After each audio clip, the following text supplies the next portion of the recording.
Buksan ang kalan. Buksan ang kalan.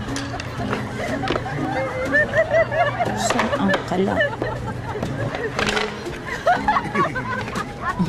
Ilagay sa 120 degrees.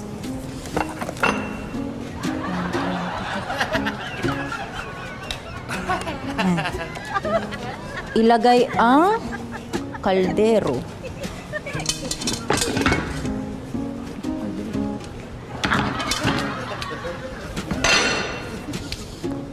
Kunin ang mantika, maglagay ng 1 kutsara.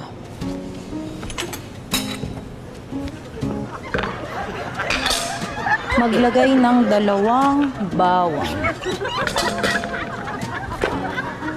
Maglagay ng 1 basong tubig.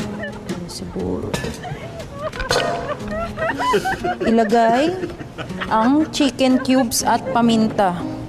Chicken cubes.